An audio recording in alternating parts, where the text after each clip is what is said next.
एक स्टॉक पे फोकस करते हैं, HUL। इसने दूसरी तिमाही का बिजनेस अपडेट जारी कर दिया है। बिजनेस अपडेट में क्या कुछ हाइलाइट्स निकल कर आए हैं और ब्रोकरेजेस की क्या राय बन रही है? आइए प्रियंका से जान लेते हैं। प्रियंका, बताएं क्या कुछ निकल कर आ रहा है। बिल्कुल नेहा, एक्चुअली जिस तरह से जीएसटी कंजम्पशन, जीएसटी की वजह से बूस्ट, जीएसटी कट किया कि बूस्ट मिले कंजम्पशन को, उस वजह से एक बहुत डिसएडवांटेज जो कोर एफएमसीजी कंपनीज के लिए हुई है और वो रिफ्लेक्ट किया है एचयूएल ने अपने बिजनेस अपडेट्स में कि कहीं ना कहीं उनके वॉल्यूम इम्पैक्ट हुआ है। लोगों ने अपनी परचेजेस होल्ड करी कि वो जीएसटी का बेनिफिट लेंगे जो 22 सितंबर से शुरू होगा, नवरात्रि से, जीएसटी बचत उत्सव के दिन से।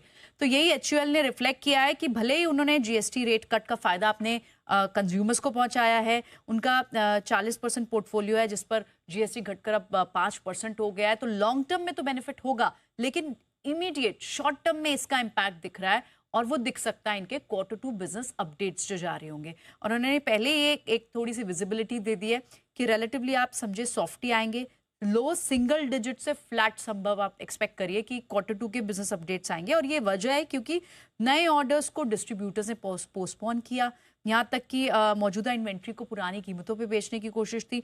तो ये इन सब चीज़ों की वजह से सितंबर इम्पैक्टेड हुआ है। अक्टूबर हालांकि बेटर हो सकता है और नवंबर में रिकवरी भी हो जाएगी। और इसी चीज़ की एंटिसिपेशन में हमने देखा कि आज सुबह सारे ही एफएमसीजी कंपनीज के स्टॉक्स गिरे हुए थे, लोअर ट्रेड कर रहे थे, प्रेशर में ट्रेड कर रहे थे। हालांकि ब्रोकरेजेस का भी आपने पूछा तो उनका कहना यह है कि टारगेट, जेफरीज ने 3000 का टारगेट दिया। उन्होंने कहा कि ये इम्पैक्ट सारी एफएमसीजी कंपनीज पर आएगा, बट लेकिन मीडियम टर्म में जो है वॉल्यूम ग्रोथ देखने को मिल जाएगी।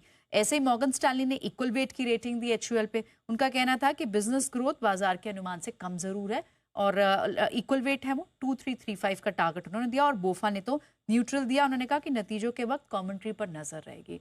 तो एक बार के लिए तो एक तरह से अच्छा हुआ है कंजम्पशन के लिए, लेकिन इन कंपनियों के लिए थोड़ी सी वॉल्यूम जो है, वॉल्यूम ग्रोथ थोड़ी सरप्राइज कर सकती है, नेगेटिवली सरप्राइज कर सकती है। ये रिफ्लेक्ट किया उन्होंने अपने आने वाले क्वार्टरली अपडेट्स के लिए। ओके, सीडी साहब, HUL के जिस तरह के बिजनेस अपडेट आए हैं, क्या कोई रिफ्लेक्शन आपको आप कह सकते हैं कि एफएमसीजी की स्पेस के दूसरे स्टॉक्स के लिए भी नजर आ रही है?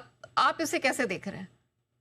नहीं, बिल्कुल नेहा, देखिए, एक तो ये वही है, शॉर्ट टर्म पेन जरूर है, बट लॉन्ग टर्म या मीडियम टर्म में बहुत ही फायदेमंद स्थिति रहेगी। जीएसटी की दरें कम होने से, इनके जो प्रोडक्ट्स हैं उनके प्राइसेस कम होने से उनकी कंजम्पशन जो या उनकी डिमांड में बढ़ोतरी देखने को मिलेगी, but that's going to take some time.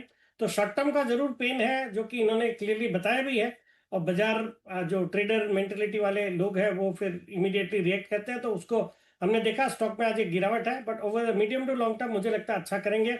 और जहां तक और बाकी एफएमसीजी कंपनियों की बात है, तो जो लीडर है वही जब ये बोल रहा है, तो मुझे लगता है सभी कंपनियों के जो अपडेट्स है या नतीजे हैं उनमें ये देखने को मिलेगा।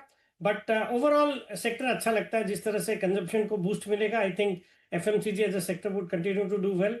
और एचयूएल भी यहाँ से अच्छा अपसाइड मुझे लगता है आने वाले साल भर में तो डेफिनेटली दिखाएगा।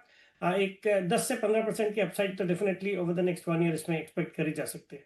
ऑलराइट, थोड़ा सा पेन कुछ समय शॉर्ट लिव्ड रह सकता है, लेकिन लंबी अवधि के लिहाज से अगर आप डिप्स पे लेते हैं या फिर अगर आपने ऑलरेडी पोजीशन बनाकर रखी है थोड़ा पोजिशनल लंबी अवधि के लिहाज से, तो साल भर में अच्छी स्ट्रेंथ और अच्छे आप कह सकते हैं कि रिबाउंड के संकेत यहाँ पर ज़रूर दिखेंगे। आई